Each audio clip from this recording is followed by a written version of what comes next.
La loi du gourdin et des crocs. Le premier jour de Buck sur la plage de Dier ressembla à un cauchemar.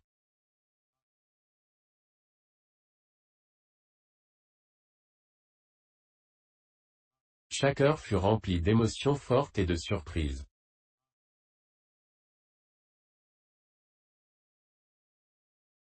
On l'avait arraché soudainement à la civilisation et jeté au cœur du monde originel.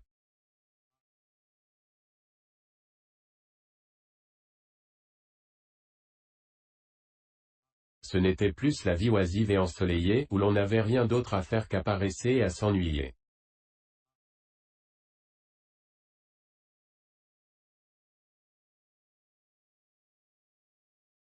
Ici, ni paix ni repos, pas un moment de sécurité.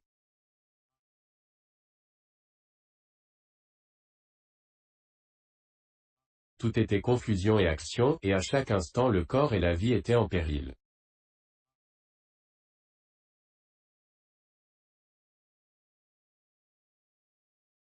La vigilance permanente était une nécessité impérieuse, car ces chiens et ces hommes n'étaient pas des chiens et des hommes de la ville.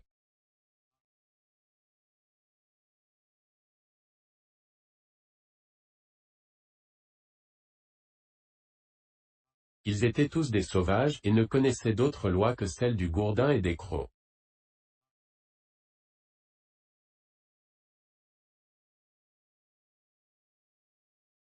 Il n'avait jamais vu de chien se battre comme ces créatures qui ressemblaient à des loups, et sa première expérience lui donna une leçon impossible à oublier. Il est vrai que ce fut une expérience indirecte, sinon il n'aurait pas survécu pour en tirer profit. C'est Curly qui en fut la victime.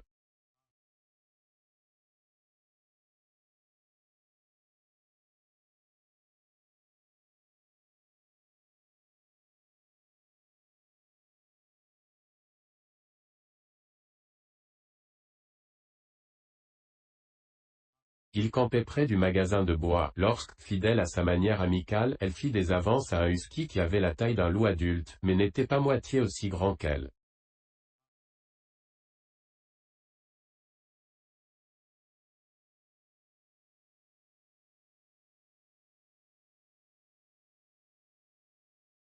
Il n'y eut aucun avertissement, juste un bond en avant pareil à un éclair, un claquement de dents métalliques, un bond en arrière tout aussi rapide, et la tête de Curly se trouva fendue de l'œil à la mâchoire.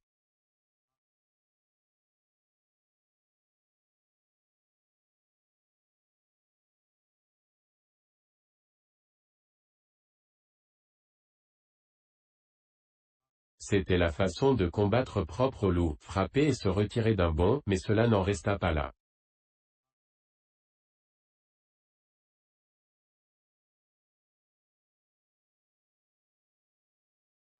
Trente ou 40 huskies accoururent sur place et formèrent un cercle attentif et silencieux autour des combattants.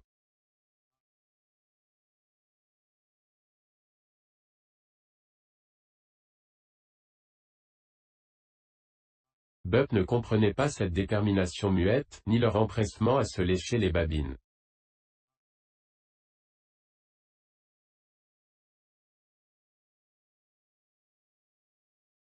Curly se rua sur son adversaire, qui frappa à nouveau et fit un bond de côté.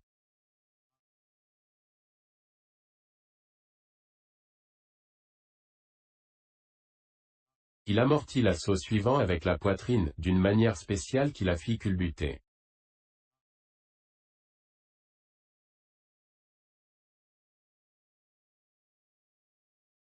Elle ne se remit jamais sur ses pattes. C'était ce que les huskies qui regardaient la scène attendaient.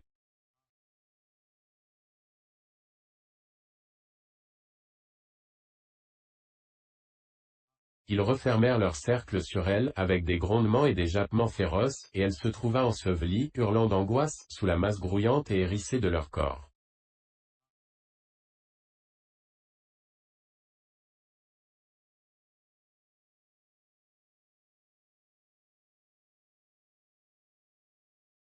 Ce fut si soudain, si inattendu, que Buck en resta interdit.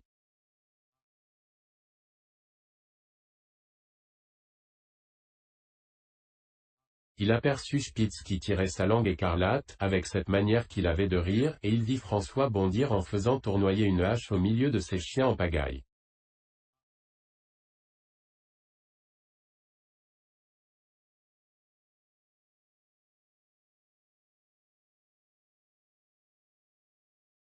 3 hommes armés de gourdins l'aidèrent à les disperser. Cela ne prit pas longtemps.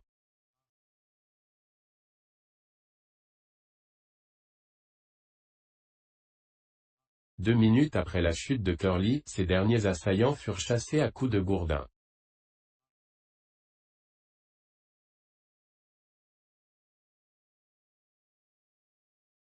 Mais elle restait étendue, flasque et sans vie, dans la neige sanglante et piétinée, littéralement mise en pièces, et le métis basané, debout au-dessus de son cadavre, lançait d'horribles jurons.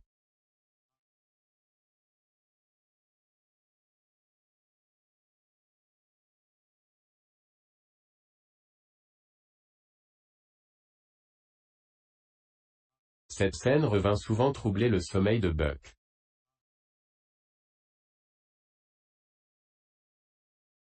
Donc c'était ainsi.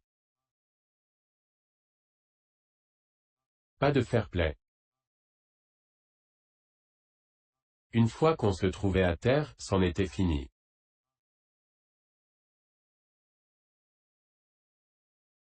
Eh bien, il veillerait à ne jamais tomber.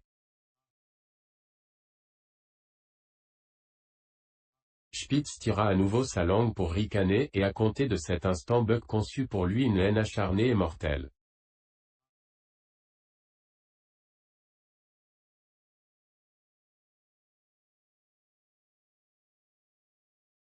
Avant d'avoir pu se remettre du choc causé par la fin tragique de Curly, il en subit un autre.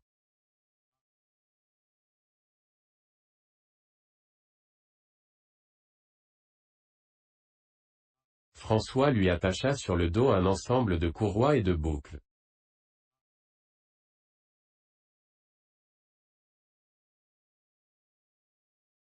C'était un harnais, comme il avait vu les palefreniers en mettre aux chevaux chez le juge.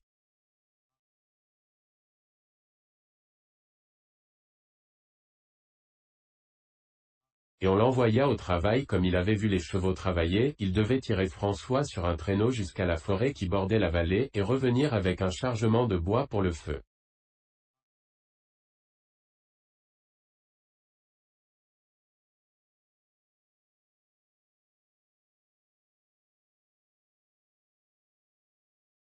Sa dignité était amèrement blessée qu'on l'employât ainsi comme animal de trait, mais il était trop sage pour se rebeller.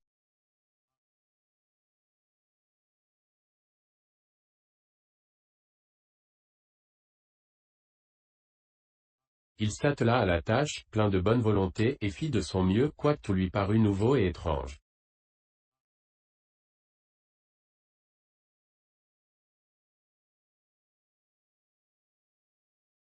François était sévère et exigeait une obéissance immédiate, qu'il obtenait grâce à son fouet. Quant à Dave, en timonier expérimenté, il mordait l'arrière-train de Buck chaque fois qu'il se trompait.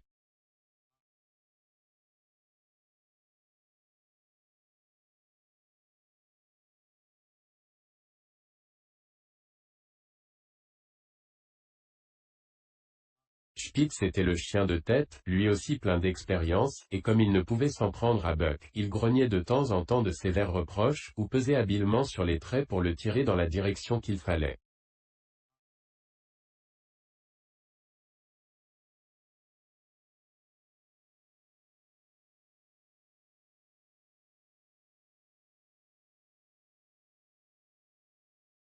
Buck apprenait facilement, et grâce aux leçons conjuguées de ses 2 camarades et de François, il fit des progrès remarquables.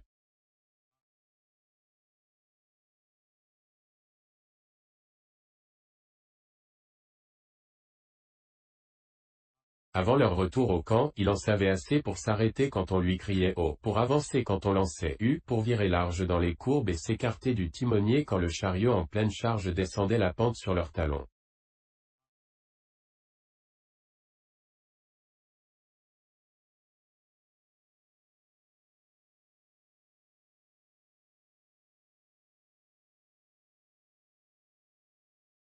Trois très bons chiens, dit François à Perrault.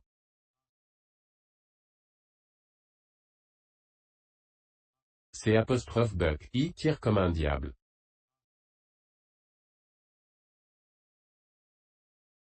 J' lui apprend en un rien des temps.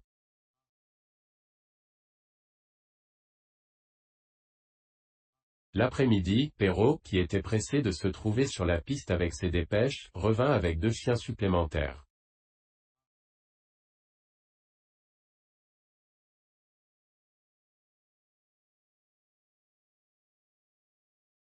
Billy et Joe, il les appelait, 2 frères, tous 2 de vrais huskies.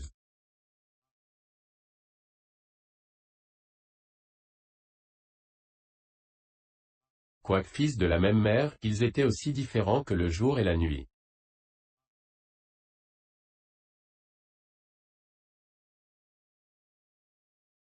Le seul défaut de Billy, c'était qu'il avait trop bon caractère, Joe, exactement l'inverse, revêche, introverti, grondant sans arrêt, avec un regard malveillant.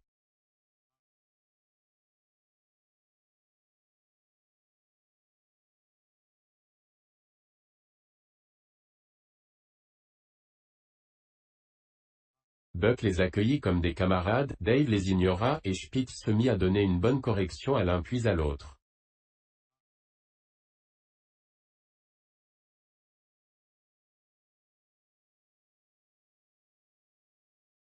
Billy remua la queue en signe d'apaisement, commença à courir lorsqu'il vit que cela ne servait à rien, et cria, mais toujours de manière apaisante, quand les dents acérées de Spitz lui ouvrirent le flanc.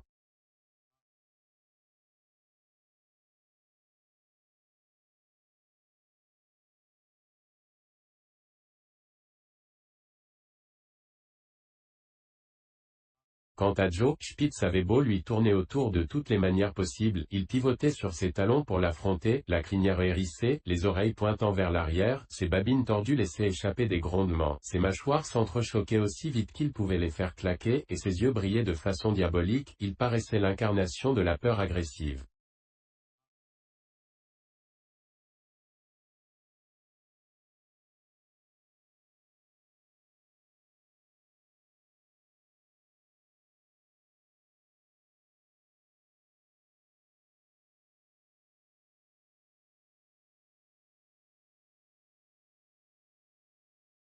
Son allure était si terrifiante que Spitz fut contraint de renoncer à le punir, mais pour masquer son propre embarras, il se tourna vers l'inoffensif Billy, qui gémissait plaintivement, et le poursuivit jusqu'aux limites du camp.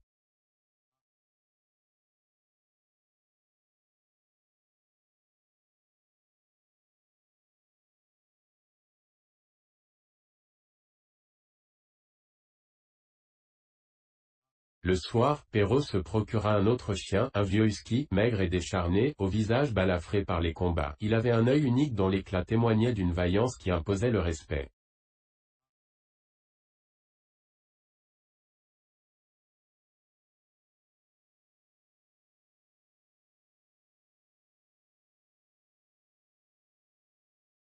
On l'appelait Sol Lex, ce qui veut dire le coléreux.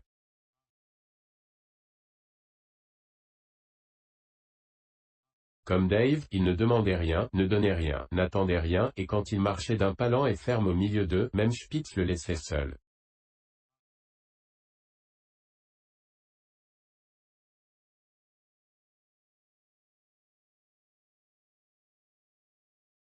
Il avait une particularité que Buck eut la malchance de découvrir.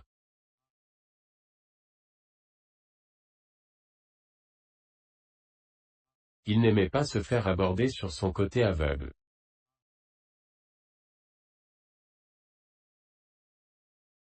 Sans le vouloir, Buck se rendit coupable de cette offense, et il ne prit conscience de son indiscrétion que lorsque Sol Lex fondit sur lui à toute allure et lui entailla l'épaule de haut en bas, jusqu'à l'os, sur 3 pouces.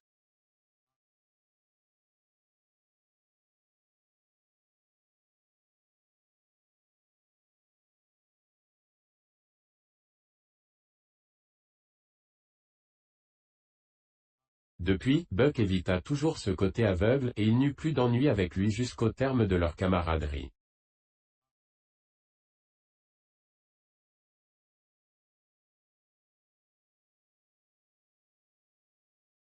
Apparemment son unique ambition, comme celle de Dave, était qu'on le laissât tranquille, cependant, ainsi que Bug devait l'apprendre plus tard, chacun d'eux en nourrissait une autre, bien plus essentielle.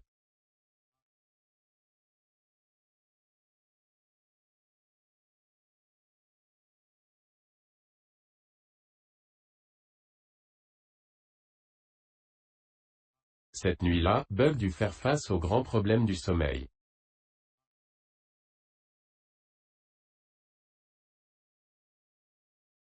La tente, éclairée par une bougie, brillait d'un éclat chaleureux au milieu de la plaine blanche, mais quand, tout naturellement, il y pénétra, Perrault et François le bombardèrent tous deux de malédictions et d'ustensiles de cuisine, jusqu'à ce qu'il se remît de son accablement et prit honteusement la fuite dans le froid du dehors.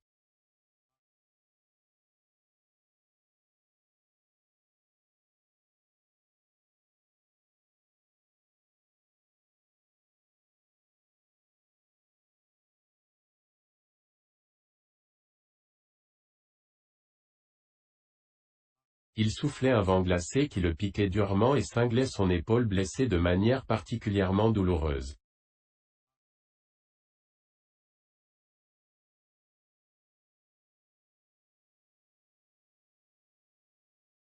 Il se coucha sur la neige et essaya de dormir, mais le gel le força bientôt à se relever, tout frissonnant.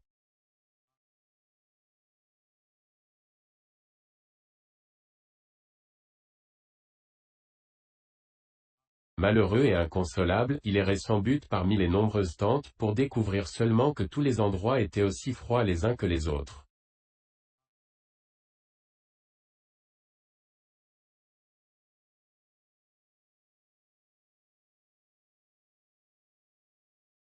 Ça et là, des chiens sauvages se ruaient sur lui, mais il hérissait le poil de son cou en grondant férocement car il apprenait vite, et il le laissait poursuivre son chemin sans s'attaquer à lui.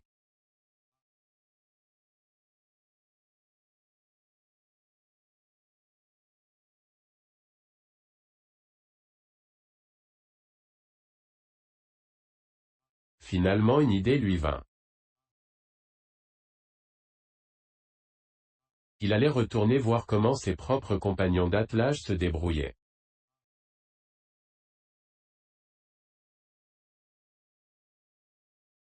À sa grande stupéfaction, ils avaient disparu.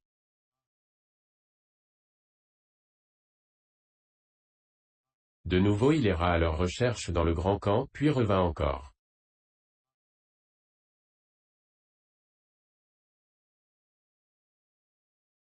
Était-il sous la tente? Non, c'était impossible, sinon on ne l'aurait pas chassé.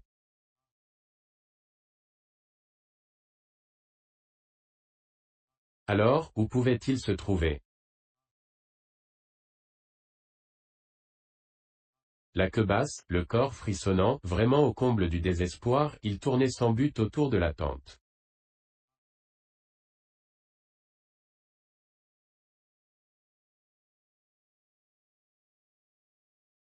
Soudain la neige céda sous ses pattes de devant et il tomba. Quelque chose remua en dessous.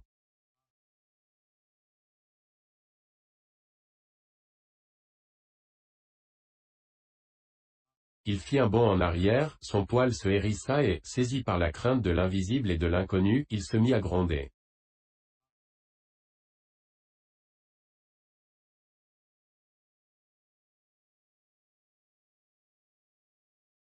Mais un petit jappement amical le rassura, et il revint poursuivre son investigation.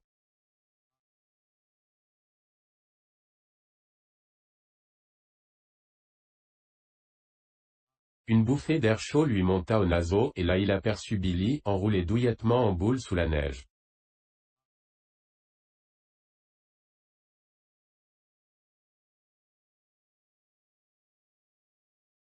Celui-ci gémit pour l'apaiser, se tortilla et se mit à plat ventre afin de montrer sa bonne volonté et ses intentions pacifiques, et se risqua même, pour acheter la paix, à lécher le visage de Bug de sa langue chaude et humide.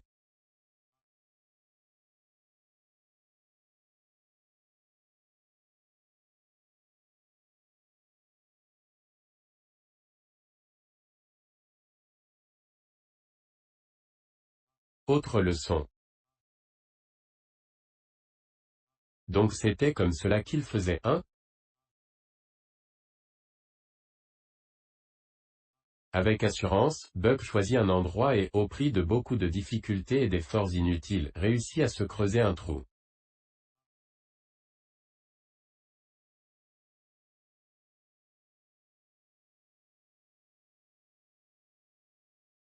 En un clin d'œil, la chaleur de son corps emplit l'espace confiné et il s'assoupit.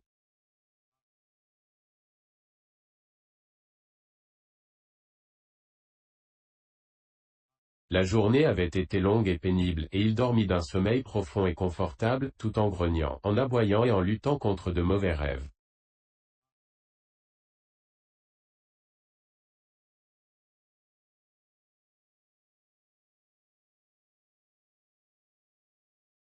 Il n'ouvrit pas les yeux avant d'être tiré de son sommeil par les bruits du camp qui s'éveillait.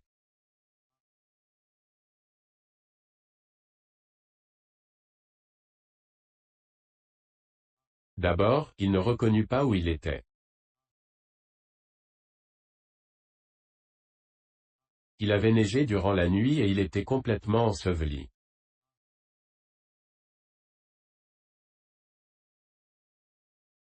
Les murs de neige le coinçaient de chaque côté et une intense vague de peur le submergea, la peur du piège qu'éprouve toute créature sauvage.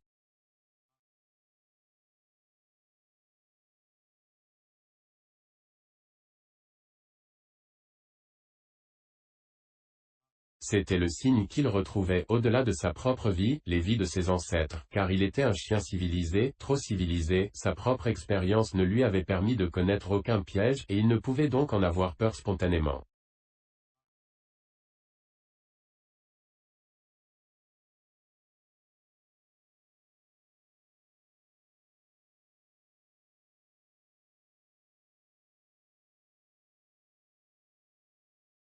Les muscles de son corps entier se contractèrent de manière spasmodique et instinctive, le poil de son cou et de ses épaules se hérissa, et avec un grondement féroce il bondit droit en l'air vers le jour aveuglant, tandis que la neige volait autour de lui dans un nuage lumineux.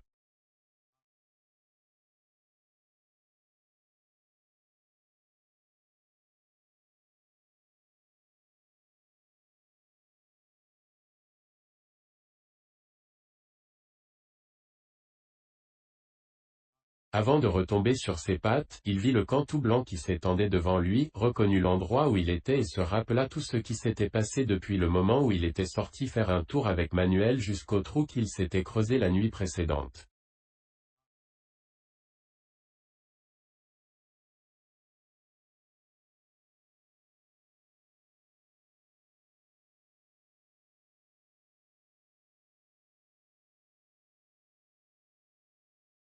Un cri de François salua sa réapparition.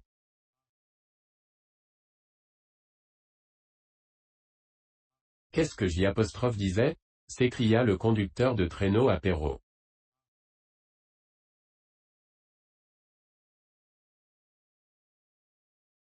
C'est Buck là apprend vraiment vite comme tout.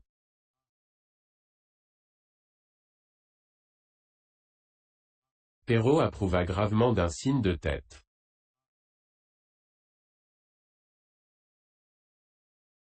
En tant que courrier du gouvernement canadien, porteur d'importantes dépêches, il tenait beaucoup à obtenir les meilleurs chiens et l'acquisition de Buck le réjouissait particulièrement.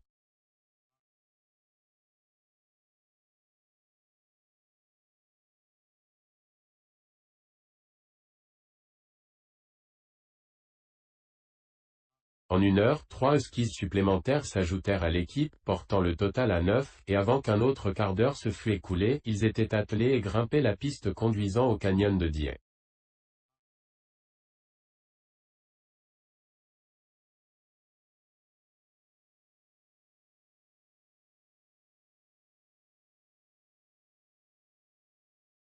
Buck était content de ce départ, et malgré la dureté du travail, il ne le trouva pas particulièrement déplaisant.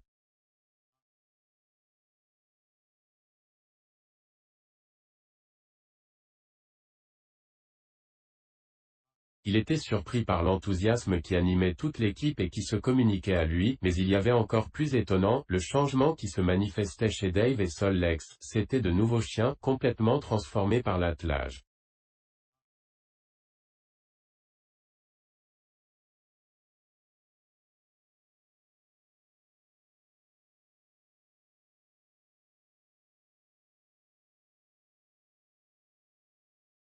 Toute leur passivité et leur indifférence s'étaient évanouies. Ils se montraient vigilants et actifs, soucieux de bien faire avancer le travail et vivement irrités par tout ce qui, ralentissement ou désordre, pouvait le retarder.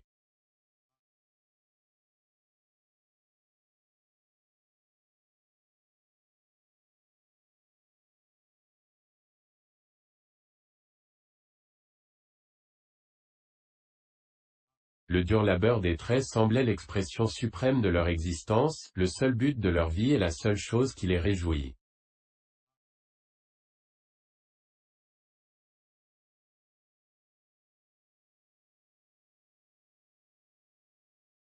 Dave était timonier, le plus proche du traîneau, pour tirer juste devant lui, il y avait Buck, puis venait Sol Lex, le reste de l'équipe s'échelonnait en file indienne jusqu'à l'animal de tête, position occupée par Spitz.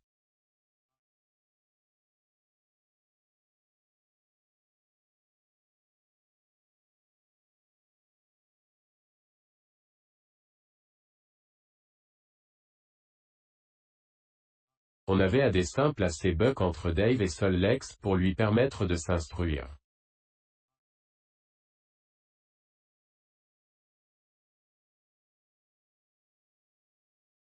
S'il était bon élève, il se montrait également bon maître, il ne lui permettait jamais de persister longtemps dans l'erreur, et faisait respecter leurs leçons grâce à leurs dents acérées.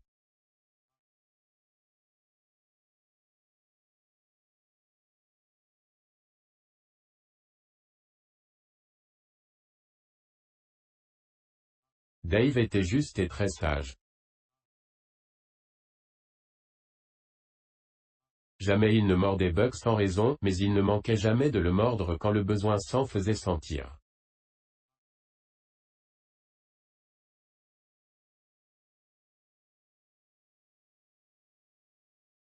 Comme le fouet de François le secondait, Buck trouva meilleur compte à se corriger plutôt qu'à riposter.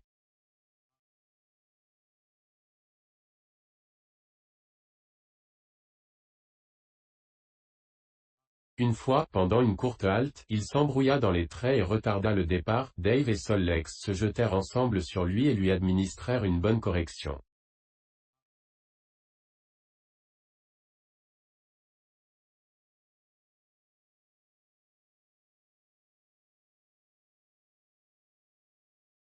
La confusion qui en résulta fut encore pire, mais désormais Buck prit grand soin de ne plus emmêler les traits, et avant la fin du jour, il avait si bien maîtrisé sa tâche que ses camarades cessèrent de le harceler.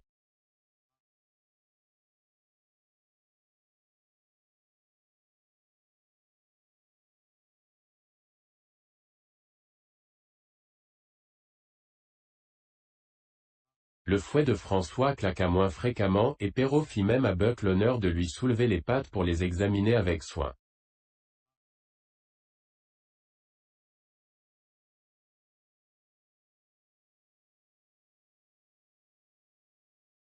Ce fut une rude journée de course pour monter au canyon, ils dépassèrent Chipcan, l'Escalès et la ligne des bois, traversèrent des glaciers, des congères de centaines de pieds d'épaisseur, et franchirent le grand col de Chilkoot 2, ligne de partage entre le versant maritime et celui de l'intérieur, qui défend l'accès du nord triste et solitaire.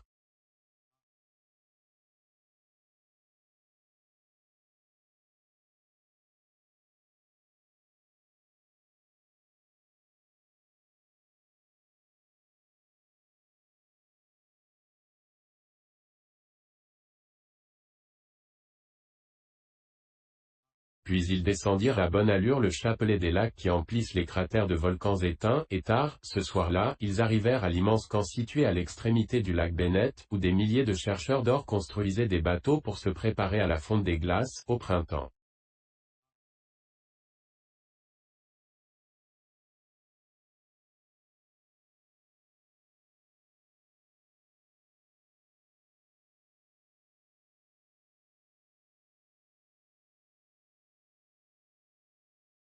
Buck creusa son trou dans la neige et, épuisé, dormit du sommeil des justes, mais on l'en délogea trop tôt, dans les ténèbres glacées, pour l'atteler au traîneau avec ses compagnons.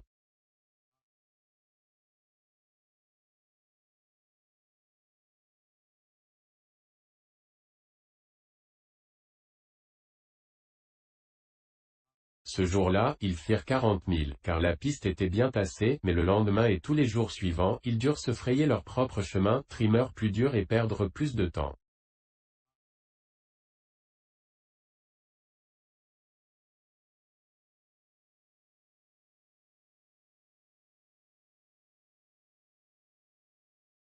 En règle générale, Perrault passait devant l'équipe pour damer la neige avec des raquettes et leur faciliter la tâche.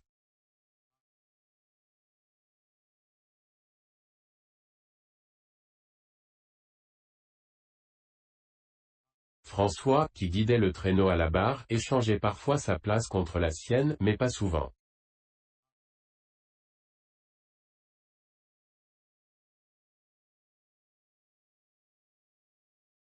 Perrault était pressé, il se vantait de bien connaître la glace, connaissance indispensable, car celle d'automne était très fine, et là où l'eau courait rapidement, il n'y avait pas de glace du tout.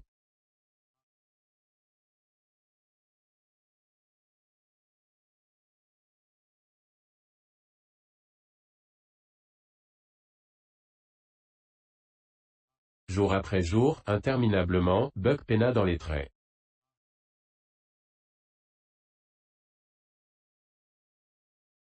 Toujours, il levait le camp dans les ténèbres et, dès la première lueur grise de l'aube, il parcourait encore la piste, après avoir laissé derrière eux de nouveaux milles.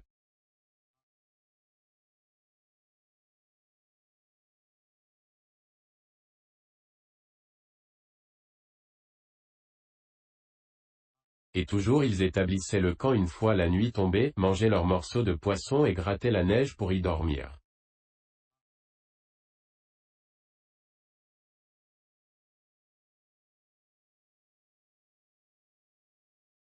Buck était vorace. Il n'en avait jamais assez, et souffrait de perpétuels tiraillements d'estomac.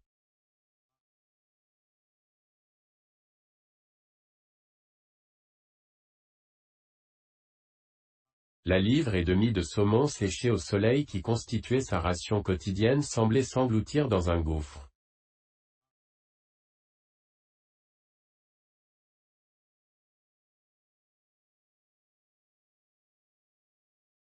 Pourtant les autres chiens, parce qu'ils pesaient moins lourd et étaient nés pour ce genre de vie, recevaient seulement une livre de poisson et réussissaient à se maintenir en bonne forme.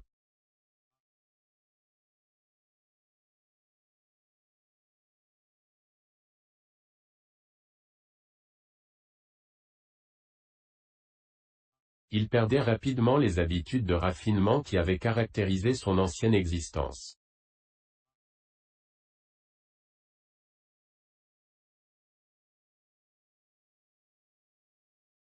Mangeur délicat, il découvrit que ses compagnons, qui finissaient avant lui volaient sa ration avant qu'il l'eût terminée.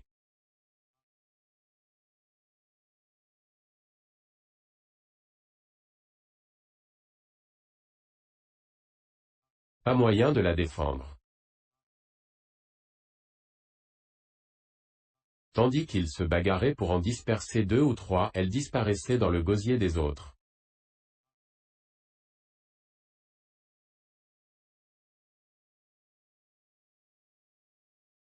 Pour y remédier, il mangea aussi vite qu'eux, et la faim le poussait si fort qu'il alla jusqu'à prendre ce qui ne lui appartenait pas.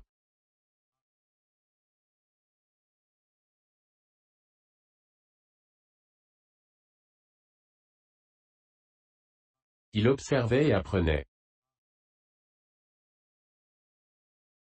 Quand il vit Pike, l'un des nouveaux chiens, voleur malin et habile à simuler, dérober en douce une tranche de bacon en profitant de ce que Perrault avait le dos tourné, il répéta l'exploit le lendemain, et s'enfuit avec le morceau entier.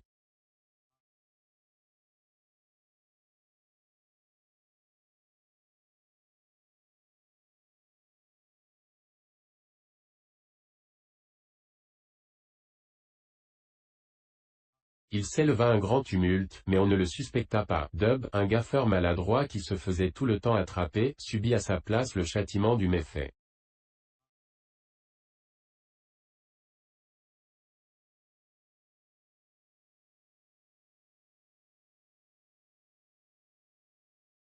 Ce premier vol montra l'aptitude de Buck à survivre dans le milieu hostile des terres du Nord.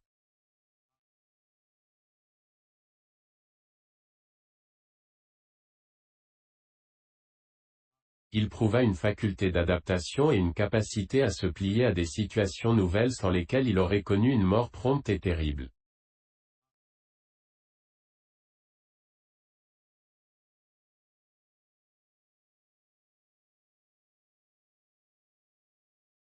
Il attestait d'autre part l'affaiblissement ou la ruine de sa moralité, handicap superflu dans la lutte impitoyable pour l'existence.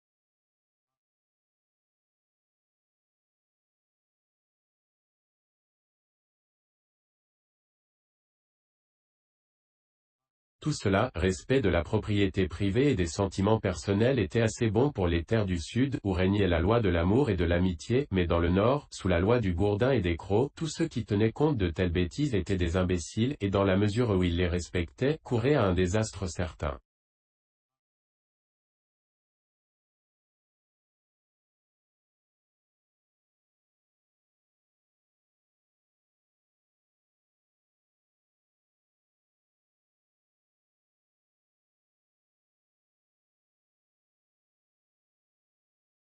Ce n'était pas que Buck tint ce genre de raisonnement. Il était doué, voilà tout, et sans en avoir conscience il s'adaptait à son nouveau mode d'existence. Toute sa vie, quelles que fussent ses chances de vaincre, il ne s'était jamais dérobé à un combat.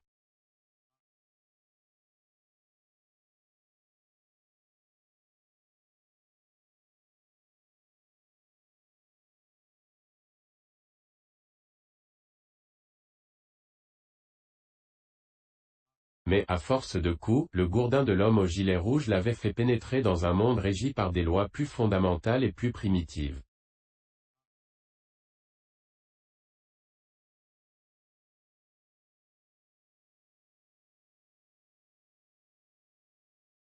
Quand il était civilisé, il aurait pu mourir pour des considérations morales, mettons pour défendre la cravache du juge Miller, mais la facilité avec laquelle il reniait de telles considérations prouvait maintenant qu'il abandonnait totalement la civilisation, ce qui lui sauvait la peau.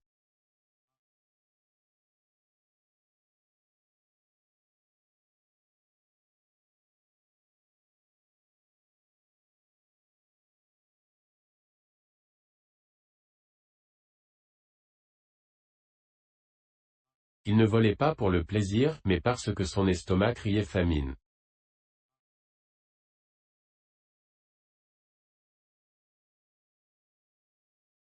Il ne dérobait pas ouvertement, mais en secret et par ruse, selon le principe du gourdin et des crocs.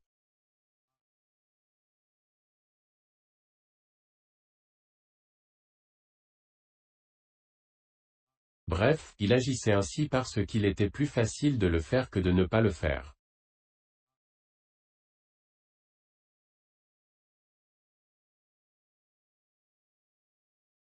Il progressait, ou régressait, à grands pas.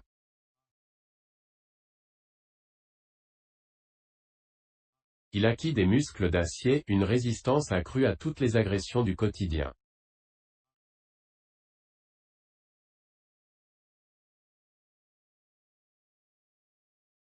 Il parvint à une organisation quasi parfaite, aussi bien physiquement que mentalement.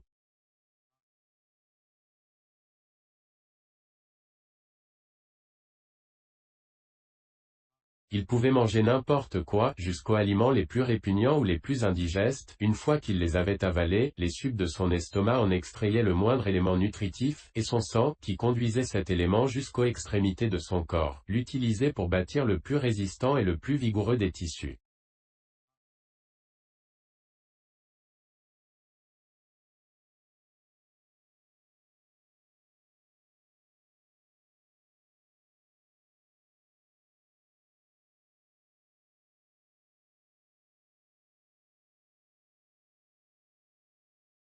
Sa vue, son odorat s'aiguisèrent de façon remarquable, son ouïe devint si fine qu'il percevait le moindre bruit dans son sommeil et savait s'il annonçait paix ou danger.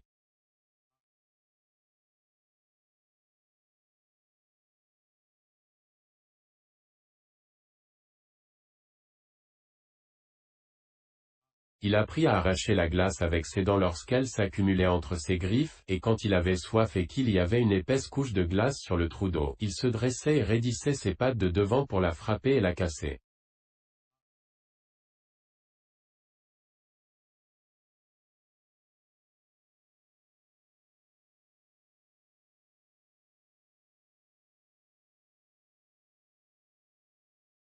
Sa qualité la plus remarquable était sa capacité à sentir le vent et à prévoir sa direction dès la veille.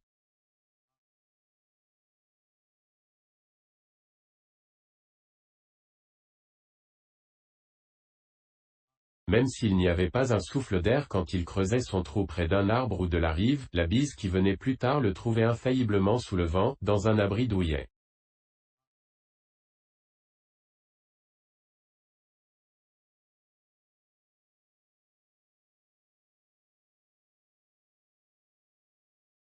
Il ne se contentait pas d'apprendre par l'expérience, des instincts longtemps assoupis revivaient dans son être.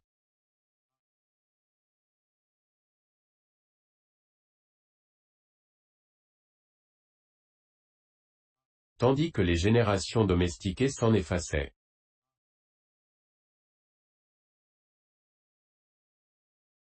D'une manière confuse, il retrouvait le souvenir de la jeunesse de la race, au temps où des chiens sauvages rôdaient en meute à travers les forêts des premiers âges et tuaient la proie qu'ils capturaient.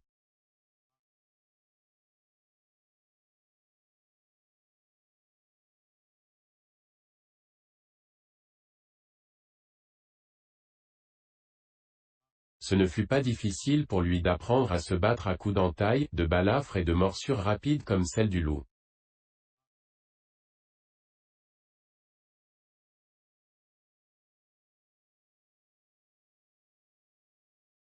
C'était de cette façon que s'étaient battus ses ancêtres oubliés.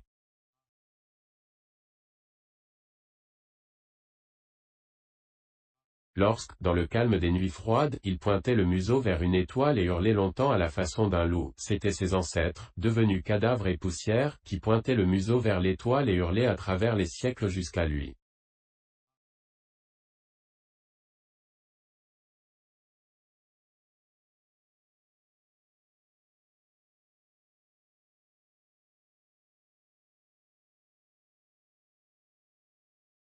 Ainsi, comme pour rappeler que les êtres vivants ne sont que des pantins, l'antique chanson montait en lui et il renouait avec ses origines, et tout cela parce que des hommes avaient trouvé dans le Nord un métal jaune, et parce que Manuel était un aide jardinier dont les gages ne parvenaient pas à satisfaire les besoins de sa femme et des diverses petites reproductions de sa personne.